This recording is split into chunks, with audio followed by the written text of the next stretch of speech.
I saw a post with Rick Ross and Big Meech. And I was kind of blown away when I seen the post with Rick Ross and Big Meech. Even though Rick Ross got this big song that's really an anthem for Big Meech. And I know he felt pretty much flattered when Ross made it because it's a banger.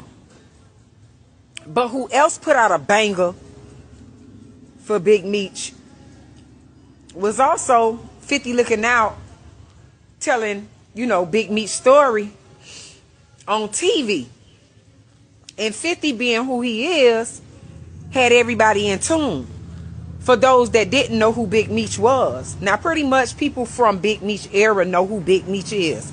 But don't forget, we got Gen Z and we got the millennials that may have heard of this man, but don't know him or didn't know how big of a person he was out here on the streets when he was out here getting his money.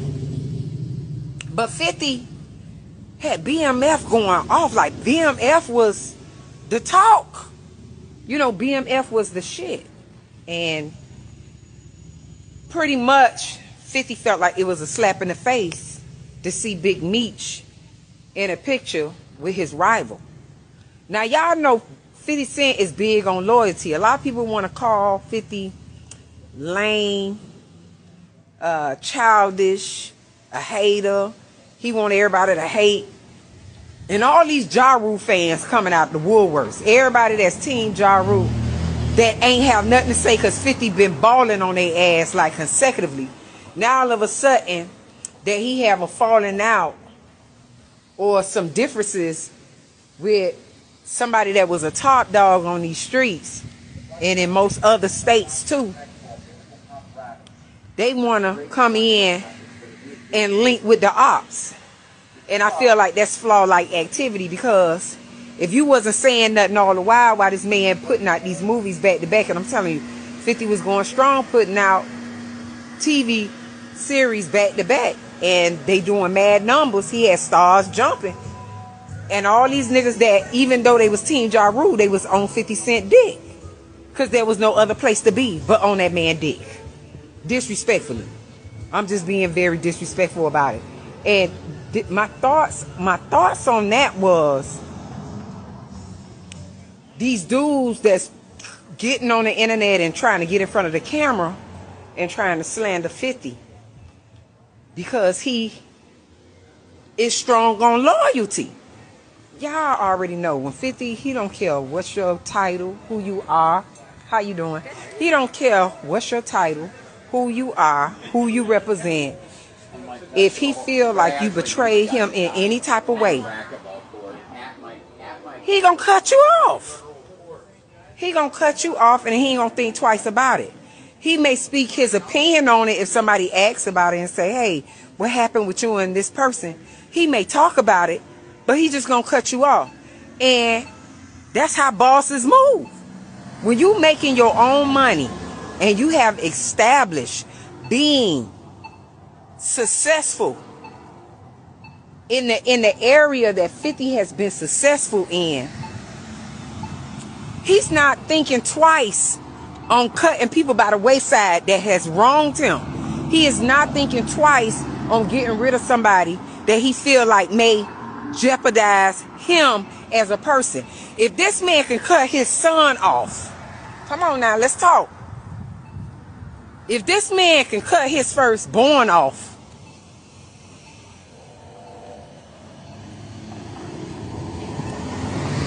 if this man can cut his firstborn off with no problem, his seed, it ain't nothing for him to cut somebody off that has a big name, a big reputation on getting money.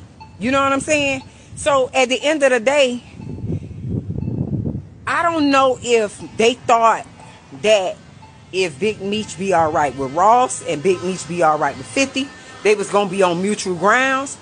But if y'all really do y'all homework and look back, Rick Ross disrespected 50 first. This morning I heard an interview that Rick Ross called in, had an interview, you know, but what was interesting is she asked him like where this shit came from or like what he said.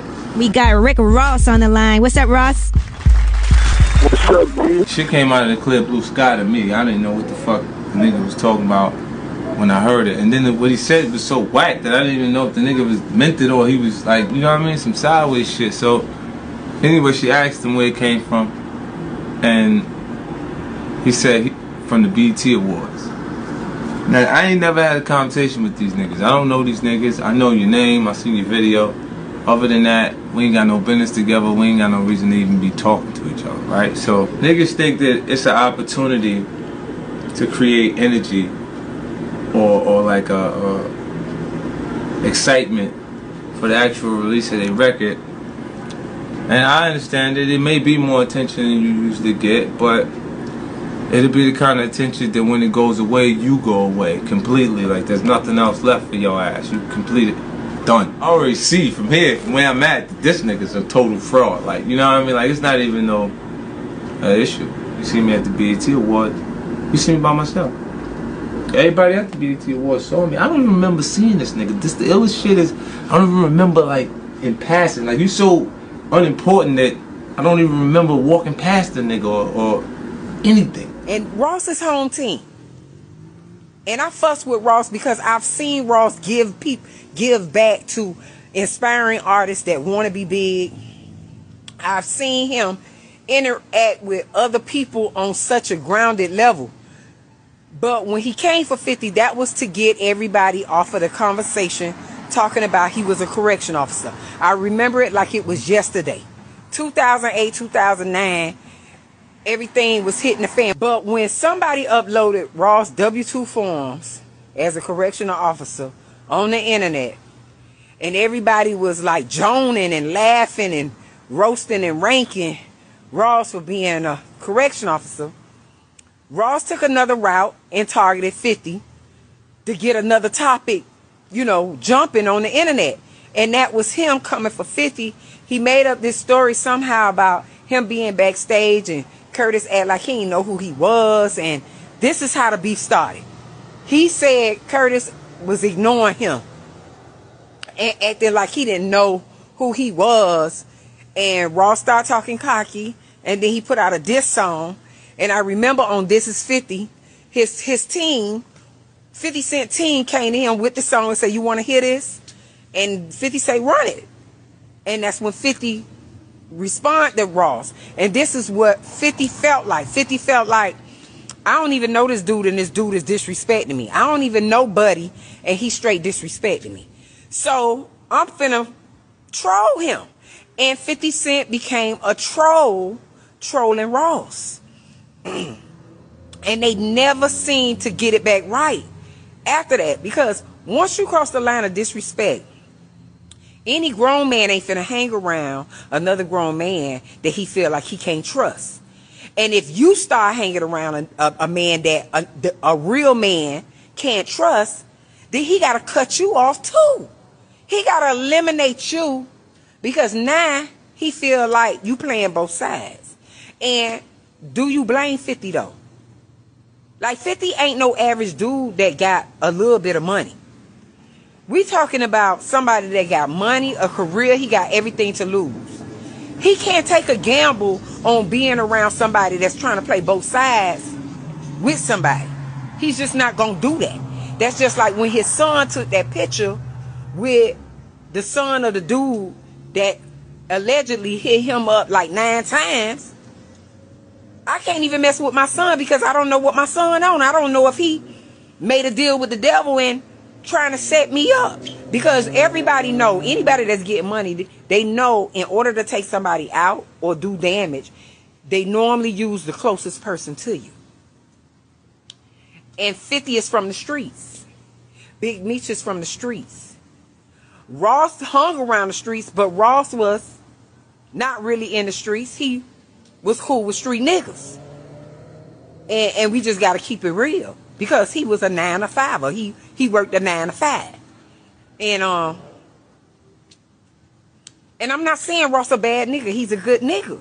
It's just that when everything hit the fan of them exposing that he was a correction officer, Ross chose to play chess instead of checkers. And he called the biggest name that was floating out there in the streets at the time, and 50 was one of them big names. And he probably said, in order to get these people off my back, I gotta start up some controversy.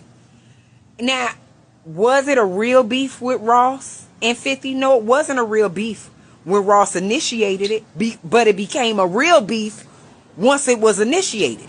Once it was initiated, it became a real thing. But when it started, it was a fake thing. It was a fake fucking beef. And we just gotta keep it real. And 50 did a lot of humiliating Ross. Is it shade? Did something transpire between 50 and some money with Big Meech? Maybe Big Meech was saying, I'm being mutual. This nigga got a theme song. I'm going to connect with him. But when people is beefing hard,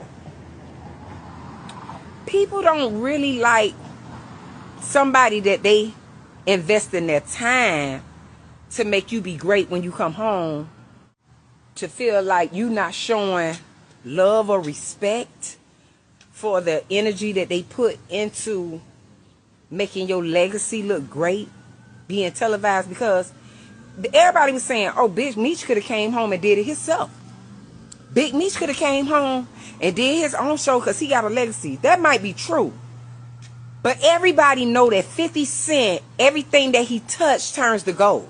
When it comes to television and putting movies out, after Power, everything is doing numbers. And we just got to keep it real. So, with that being said, don't make it seem like if Big Meech would have put his movie out there, it would have did the numbers that it's doing, because that's not true. 50 already had a remedy. He already had the recipe. And when you connect with somebody that has a recipe to make things happen, that's what made you make that boss move, to connect with them, because the recipe was real. You know what I'm saying? 50 had the recipe. BMF is BMF because Meech told his story. But the recipe to make BMF buzz in this era, in the Gen Z, in the millennial era, is because 50, even though he's an older man, he is still relevant today. 50 is still relevant today. He's still relevant today. So that's what makes BMF, like, after Power, just imagine. Do you know how well Power did? So after Power, anything that 50 makes, people want to be in tuned in, because they want to know, is it going to get better? Because everything this man touched has been excellent. Excellent. 50 might feel like it's a spit in the face. Like, you uploading pictures with a dude that I think is a peon. And vice versa. Ross feel a certain way about him now. But Ross, initially, when he first started the beef, he didn't feel that way about 50. He was just trying to be strategic. And it pretty much remained, the beef remained a everlasting beef. Maybe you thought it was going to be momentarily when you did it, Ross, but it became a permanent stain in your favorite outfit.